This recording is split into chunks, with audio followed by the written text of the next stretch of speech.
Welcome to Manabadi videos. Intermediate విద్యార్థులకు engineering చేరబోతున్న విద్యార్థులందరికీ Hyderabad JNTU good news చెప్పింది. ఇంటర్మీడియట్లో 90% మార్కులు సాధించిన విద్యార్థులు కొందరు ఇంజనీరింగ్లో చేరాక మొదటి సంవత్సరంలో ఫెయిల్ అవుతున్నారు. ఈ విషయాన్ని గమనించిన జేఎన్టీయూ హైదరాబాద్ అలాంటి విద్యార్థులకు రెండో సంవత్సరానికి ప్రమోషన్ ఇచ్చేందుకు వీలుగా తొలి ఏడాది అకాడమిక్ క్రెడిట్స్ను 75% తగ్గించడం జరిగింది.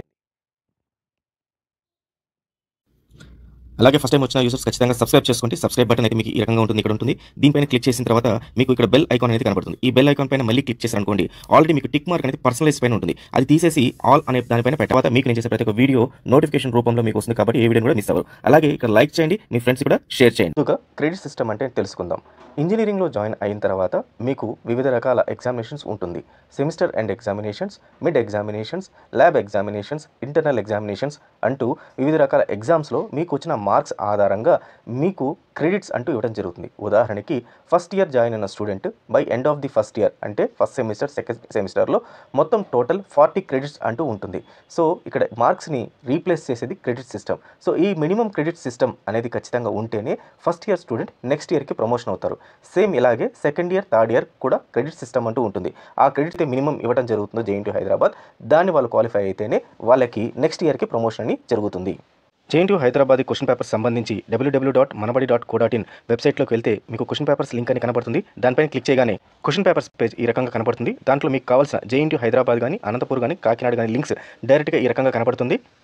దాంట్లో జేఎన్టీయూ హైదరాబాద్ అని క్లిక్ చేస్తే మీకు మోడల్ క్వశ్చన్ పేపర్స్, అలాగే subject wise previous year question papers, అలాగే ఇయర్ వైజ్ మొత్తం టోటల్ అన్ని క్వశ్చన్ పేపర్స్ ఈ రకంగా లింక్స్లో అయితే కనపడటం జరుగుతుంది. దీంట్లో ప్రతి సంవత్సరం సంబంధించి అన్ని క్వశ్చన్ పేపర్స్ సబ్జెక్ట్ వైజ్ ఇవ్వడం జరిగింది. ఒక ఉదాహరణకి మీరు ఇక్కడ చూస్తే JNTU subject wise question papers పైన క్లిక్ చేస్తే మీకు ప్రతి ఒక్క సబ్జెక్ట్ సంబంధించి ప్రతి ఒక్క సంవత్సరం first year first semester, second year first semester, అలాగే third year first semester, second year second semester ప్రతి ఒక్క సెమిస్టర్ సంబంధించిన క్వశ్చన్ పేపర్స్ మీకు అందుబాటులో ఉండడం జరుగుతుంది.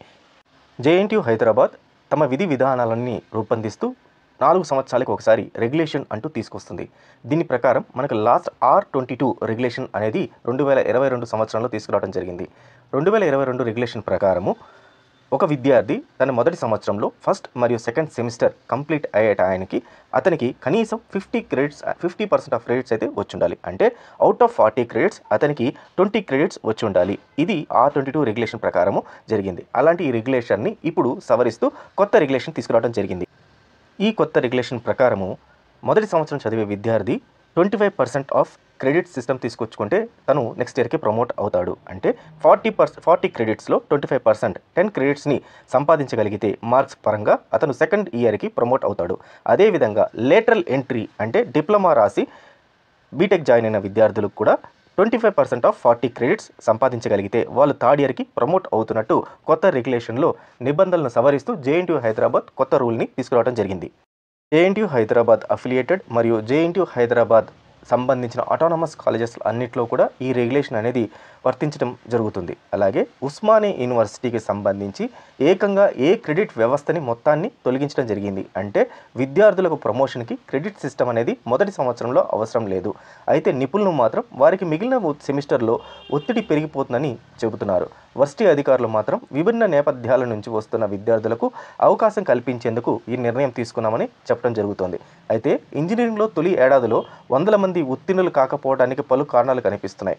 ఇంటర్మీడియట్లో తెలుగు మీడియం చదివి వారిలో చాలామందికి ఒకేసారి ఇంగ్లీష్లో చదవాలంటే ఇబ్బంది కావడం, అలాగే అప్పటి వరకు గ్రామాల్లో చదువుకున్న వారు నగరాల పరిస్థితులకు అలవాటు పడలేకపోతున్నారు. దీంతో చదువుల్లో కొంత వెనకబడిపోతున్నారు. మరోవైపు ఉస్మానియా జేఎన్టీయూలో సరైన సంఖ్యలో ప్రొఫెసర్ లేకపోవడం, కొత్తగా వచ్చిన సైబర్ భద్రత అంటే cyber security, data science, artificial intelligence వంటి కోర్సులపై కొందరు ప్రొఫెసర్లు పూర్తి స్థాయిలో అవగాహన కొరవడంతో కళాశాల బోధన ప్రమాణాలు తగ్గిపోయి ఫెయిల్ అవుతున్న వారి సంఖ్య క్రమంగా మరోవైపు డిటెన్షన్ విధానంలో ఆ విద్యార్థుల్లో అత్యున్నత భావం కలుగుతోందని, క్రెడిట్స్ తగ్గింపు కేవలం ప్రస్తుత విద్యా సంవత్సరానికి మాత్రమే పరిమితం అని ఈ విషయాన్ని అందరూ గుర్తించాలని జేఎన్టీయూ వీసీ గారు పేర్కొనడం జరిగింది.